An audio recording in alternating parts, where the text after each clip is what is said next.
Alright, update tayo sa mga trades natin since Monday. Pagpasok ng market, December 1. So, sakto Monday, December 1. Medyo maganda yung market. Pero kahapon, hindi siya okay. So, check natin yung history ko. So, as of now, may floating ako. And it takes a day to a week bago to mag-profit or ma-stop loss. So, kahapon, hindi maganda yung mga trades ko. Nung Monday, pag nakikita nyo ito, and ito. So, winning profit ako. Then, minalas ako and at the same time, hindi ako makapag-focus. Yung stop loss ko dito is sobrang tight and parang gusto kong bawihin. So, nag-trade and na losing streak ako ng 4. Even though natalo tayo, today, medyo maganda naman yung nangyari. So, hindi ako perfecto guys. I'm losing. Pero nananalo din ako. So, kahapon, nanalo lang ako ng $9.44. Pero ngayon, today, so overall, i-custom period natin ng up to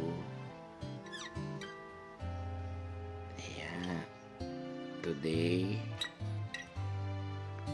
and kahapon. So, ayun. So, overall, even though natatalo ako, I lose small. Pero itong 9.44 kasi hindi ako makapag-focus kahapon guys. So pag nakikita nyo, ito. So tao lang tayo. Minsan talaga yung pagtitrade ko na umuusok. So, natalo tayo hapon. Pero ito 9.44. Dahil na ano na ako ng takot mag-trade. So, in-exit ko na siya. So, anyway, paakit yung oil. Tama naman yung judgment ko dito. Kumurot lang ako. Then, nanalo tayo ng Euro USD. Since Monday, guys, pag titignan natin, profit tayo since Monday. Pero today, profit ako. Isang trade lang, $100, 5,000 kagad yan. So, ganun lang mag-trade. So, yung risk-reward ratio ko is 1:3. And yun talaga yung even na natatalo ko, panalo pa rin. Kasi dito sa risk-reward, I lose small, but I win big. So, anyway guys, tingnan natin for the whole week. So, to follow sa Friday kung ano mangyayari to sa mga floating and mga floating ko yan. So, overall, floating magaganda. Pero ito maliliit lang tong CHF JPY ko. So, nakikita nyo yung lot size 0.01. So, yung US 500, ito nag-news siya last week. Sabi by December daw, medyo maganda daw yung pamasko nito.